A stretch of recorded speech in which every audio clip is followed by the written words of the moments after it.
हरियाणा के चुनाव के नतीजे काफ़ी चौंकाने वाले रहे। कांग्रेस की हार इसलिए भी ज़्यादा खराब मानी जा रही है क्योंकि यहां कांग्रेस के जीत के अनुमान लग रहे थे। लोकसभा चुनाव के बाद उम्मीद थी कि विपक्षी पार्टियां अब बीजेपी को मात दे पाएंगी, लेकिन ऐसा नहीं हुआ।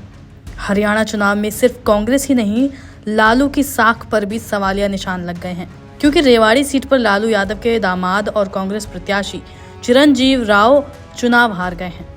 बीजेपी के लक्ष्मण सिंह ने उन्हें 28,000 वोटों से हराया है। इस सीट पर आम आदमी पार्टी के प्रत्याशी सतीश यादव को 18,427 वोट मिले और वो तीसरे नंबर पर रहे। रेवाड़ी विधानसभा में कुल 2,53,892 मतदाता हैं। इनमें पुरुषों की संख्या 1,32,555 और महिलाओं की संख्या 1,21,337 है। इस सीट पर बीते 5 अक्टूबर को वोटिंग हुई थी, जिसमें करीब 61% लोगों ने अपने वोट का इस्तेमाल किया। अगर बात करें उस वक्त के विधायक की, तो रेवाड़ी से कोई और नहीं बल्कि लालू के दामाद चिरंजीवी राव ही यहाँ के विधायक थे। बिहार के पूर्व सीएम लालू यादव ने भी चिरंजीवी राव के लिए वीडियो जारी कर जनता से उन्हें वोट देने की अपील की थी। उन्होंने कहा था कि मुझे पूरा भरोसा है कि चिरंजीव राव जीतकर फिर से विधानसभा पहुंचेंगे और अहिरवार क्षेत्र के लोगों को उनका हक दिलाएंगे। हरियाणा में बनने जा रही कांग्रेस पार्टी की सरकार में वो अपनी बड़ी भूमिका निभाएंगे। 2019 में 1,317 वोटों से हुई थी जीत। 2019 के विधानसभा चुनावों में चिरंजीवी राव ने इसी सीट से जीत दर्ज की थी। उन्हें कुल 43,870 वोट मिले थे, जबकि उनके प्रतिद्वंदी बीजेपी के सुनील कुमार को 42,553 वोट मिले थे। चिरंजीव रेवाड़ी से महज 1,317 वोटों के मार्जिन से जीते थे। इस चुनाव में इंडियन नेशनल लोकदल की कमला देवी को 664, बहुजन समाज पार्टी के प्रीतम जांगीड़ को 2,449 वोट मिले थे। इस हार के बाद चिरंजीवी ने सोशल मीडिया पर मतदाताओं के नाम एक पोस्ट भी लिखा, जिसमें उन्होंने कहा, मेरे रेवाड़ी विधानसभा क्षेत्र के सभी सम्माननीय मतदाताओं, आपका फैसला सिर आंखों पर। पिछले 5 सालों में आपने मुझे रेवाड़ी विधानसभा की सेवा का जो मौका दिया, उसके लिए आपका शुक्रगुजार हूँ। इस पूरे चुनाव अभियान के दौरान आपने जो भी प्यार और आशीर्वाद मुझे दिया, उसके लिए मैं आप सभी का सदैव ऋणी रहूंगा। आपका और मेरा रिश्ता प्रेम और सेवा का है। ऐसे में मैं आपको विश्वास दिलाता हूँ कि हमारी ओर से दशकों से जारी सेवा का क्रम आगे भी बदस्तूर जारी रहेगा। आपके हर सुख दुख में मैं आपके साथ तत्परता से खड़ा हूँ। साथ ही मैं रेवाड़ी विधानसभा क्षेत्र के सभी कांग्रेस कार्यकर्ताओं और साथियों को दिल से धन्यवाद देना चाहूंगा, जिन्होंने तन मन और समर्पण के साथ चुनाव में मेरा सहयोग किया। चिरंजीव राव के पिता अजय सिंह यादव 4 बार से रेवाड़ी विधायक चुने गए हैं। उन्हें हरियाणा सरकार में महत्वपूर्ण विभाग दिए गए, जिनमें वित्त, रेवेन्यू, सिंचाई, लोक निर्माण विभाग, जेल, ऊर्जा, वन, समाज कल्याण और अन्य तरह के विभाग शामिल हैं। इसके अलावा अजय सिंह यादव वर्तमान में कांग्रेस के ओबीसी मोर्चा के चेयरमैन हैं। बता दें कि कांग्रेस की इस हार पर खुद उनके खेमे के दूसरे दलों ने इस हार को लेकर रणनीति बदलने का सुझाव दिया है। इंडिया गठबंधन ने जम्मू और कश्मीर में अच्छा काम किया है और सरकार बनने वाली है, और हरियाणा में कांग्रेस ने ये लड़ाई लड़ी है। वहाँ पे जो बाकी गठबंधन थे वो बन नहीं पाए थे और उनको हार का सामना करना पड़ रहा है। इतनी एंटी इनकम्बेंसी थी, हम देख रहे थे, सवाल उठाए जा रहे थे भारतीय जनता पार्टी पे, इतने इनकमिंग हो रही थी कांग्रेस पार्टी में, जिन्हें सबने राइट ऑफ कर दिया भारतीय जनता पार्टी को। फिर भी भारतीय जनता पार्टी जीत कर आई, उनके लिए बधाई का विषय है।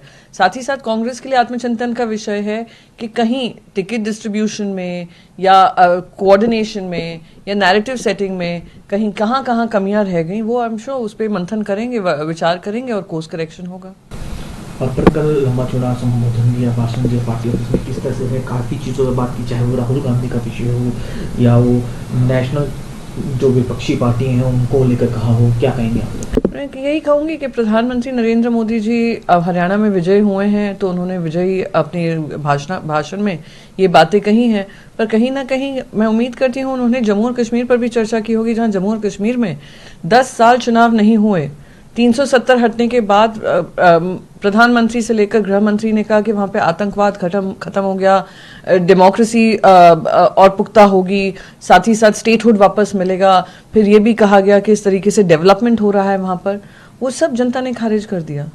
प्रधान, कांग्रेस के साथ जो भी घटक दल जुड़ता है राजनीतिक, वो परिजीवी पार्टी साबित होती है, उस घटक दल को ही खत्म कर देती है कांग्रेस, उस दल के खत्म ना देखिए, ऐसा है कि भारतीय जनता पार्टी के साथ अगर लॉन्गेस्ट स्टैंडिंग अलायंस था तो शिवसेना का था।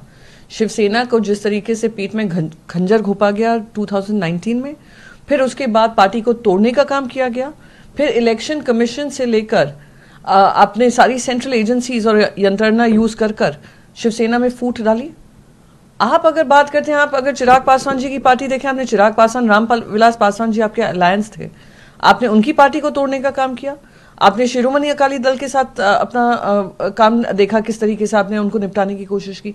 ये वो लोग हैं भारतीय जनता पार्टी जिनका हाथ थामकर अलायंस पार्टनर्स ने उनको मजबूत बनाया, और मजबूत बनते ही इन्होंने सबसे पहले अपने ही अलायंस पार्टनर्स के साथ विश्वासघात किया। तो शायद वो अपनी खुद की ऑटोबायोग्राफी सुना रहे थे या भारतीय जनता पार्टी की जो नीति और नियत है उसके बारे में वर्णन कर रहे थे। मैम, कांग्रेस अध्यक्ष मल्लिकार्जुन खड़गे ने भी इस पूरे मामले में अपनी बात रखी है और उन्होंने स्पष्ट तौर पर कहा जो नतीजा है वो अनएक्सेप्टेड है, लेकिन जम्मू कश्मीर में जो है कांग्रेस और एनसी के उसको नेशनल कॉन्फ्रेंस के नेतृत्व में लड़ी गई जम्मू और कश्मीर की लड़ाई मैं कहती हूँ एक सच में भारतीय जनता पार्टी के लिए एक वेकअप कॉल है कि आपने इतना झूठ परोसा जम्मू और कश्मीर के बारे में। आपने इतनी इतनी बातें कही कि आपने बहुत डेवलपमेंट लाए हैं, सब कुछ बहुत अच्छा है, कश्मीरी पंडितों के साथ अन्याय नहीं हो रहा है, पर अल्टीमेटली हार का सामना करना पड़ा। तो जनता ने दिखा दिया कि आप कितने भी झूठ बोलो दुनिया को और देश भर को, वो झूठ जब उनका वोट आएगा वो वोट के माध्यम से आपको सच्चाई का आईना दिखाएंगे। रही बात हरियाणा की, हरियाणा में मैं मानती हूँ कि सही में आत्मचिंतन करने का विषय है कि एक जीती हुई बाजी हारे हैं, तो क्या कारण रहे होंगे, क्यों रहे होंगे, किस वजह से रहे होंगे, और क्यों ऐसा है। जैसे हमने मध्य प्रदेश में भी देखा है, हम हरियाणा में भी देख रहे हैं कि क्यों ऐसा है। जब जब कहीं ना कहीं एक डायरेक्ट फाइट आती है, चुनौती आती है, तो भारतीय जनता पार्टी उसमें विजयी साबित होती है। मल्लिक ने ये भी कहा कि इंडिया ब्लॉक कमिटेड है संविधान को प्रोटेक्ट करने के, लोगों के राइट्स को प्रोटेक्ट करने। बिल्कुल, इंडिया ब्लॉक पूरी तरीके से सक्षम है और हम लोग सब एक साथ होकर सारी पार्टियों को प्रबल बनाना चाहते हैं, मजबूत बनाना चाहते हैं और जनता का विश्वास जीतकर एक मजबूत विकल्प देना चाहते हैं। उसमें हम सब कमिटेड हैं, हम सबका अलायंस, इंडिया अलायंस की तरफ हम 100% कमिटमेंट है। साथ ही साथ यहाँ पर ये समझने की ज़रूरत है कि हमारी सबसे बड़ी जिम्मेदारी ये है कि अपने पर्सनल एम्बिशंस, अपनी पार्टी के एम्बिशंस को थोड़ा दबाकर देश के हित में क्या है उसमें हम काम करें, और जो संविधान के खिलाफ काम करते हैं, विरोधी हैं, जैसे भारतीय जनता पार्टी है, जो रिजर्वेशन के विरोधी हैं, जो इक्वालिटी के विरोधी हैं, जो इंक्लूसिविटी के विरोधी हैं, वो ऐसी भारतीय जनता पार्टी को हराएं।